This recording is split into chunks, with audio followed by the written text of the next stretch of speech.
Hello and welcome to this behind the scenes where we take a look at making a stone giant with some insulation foam board. I was watching my husband play The Legend of Zelda Breath of the Wild and he encountered a stone talus, a monster that looks like a rock formation but then bursts to life. I love the design and the striking contrast in size between this enormous rock enemy and tiny little Link. I began by sketching out the shape I wanted my giant to be. I decided on giving it front legs and a back that dragged, so it looked almost like a cliff when it stood still, but as we now know, it's actually quite fond of migrating. I drew the rough shape into my foam and began to hack away. Its shape would require me to build it up over random layers, and it turned into a 3D puzzle of scrap pieces.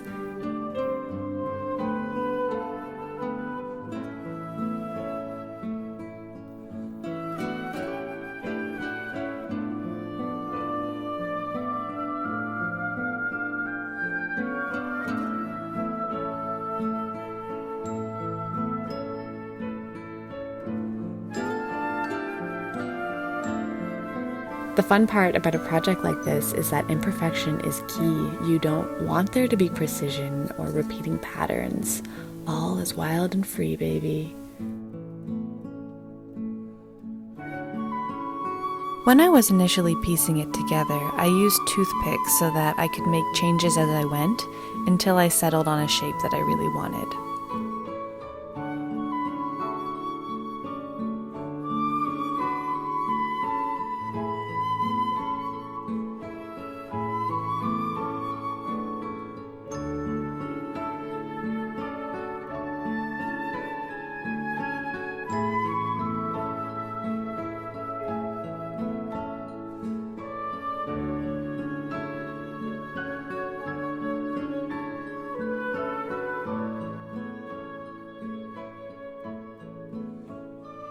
I used hot glue to put all of the pieces together. Normally I would use wood glue, but I didn't have any on hand, and by keeping the hot glue at a lower temperature, it prevented it from melting and actually secured it quite well. I knew that this wouldn't have to endure the test of time, so the hot glue worked great for me. So once the pieces were glued, I used spray foam to fill in any big cracks. Patting down any large bubbles before it dried gave way to all these small air pockets inside that made it look so much more like stone than just more foam. Next comes the real fun, the weathering. I found a dull knife works best for this as it lets the foam do all the work. You can pry a thin piece up and then when you crack it off, it reveals all this wonderful texture and these lines. I had some clay carving tools from the dollar store and basically just used whatever I had around to make cracks and rough edges. I did my base coat of black with an acrylic paint. To get it in the hard to reach spots, I would build up the paint, then use a spray bottle with water to help the paint along. You could also use spray paint, but it will dull your edges just a little bit, but it is a lot faster and will definitely get in all those hard to reach places.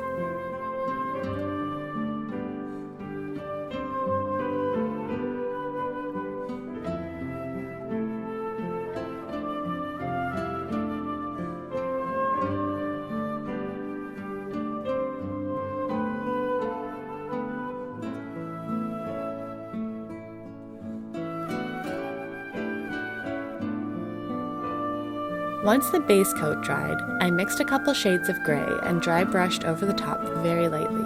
You do not need very much paint for this, and if you find you added too much, you can always dab some off with a dry towel or paint over it and try again. Perfection is not needed.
I decided to be extra and add tiny brushes of brown and green along a handful of edges just to give it a little more lovin'.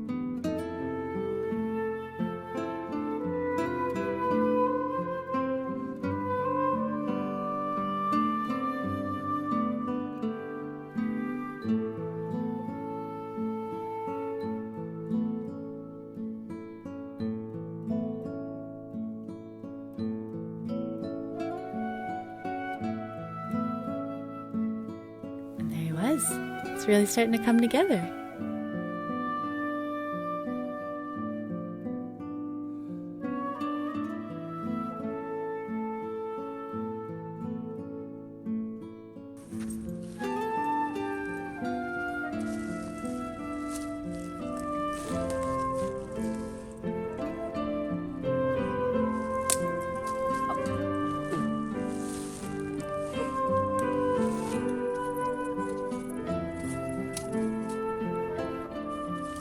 I had tried shooting this the first time in a forest scene, but a few days later we got snow and I just decided it had to be a winter scene.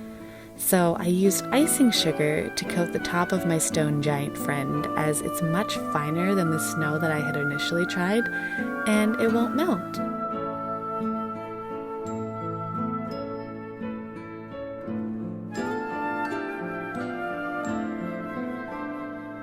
And so I was able to capture myself in a cloak, a freshly snow-fallen field, and my stone giant on top of my trash can, and put them all together to make this moment an encounter of wanderers. So there you have it. There's our photo. There's our stone giant. What should we name him?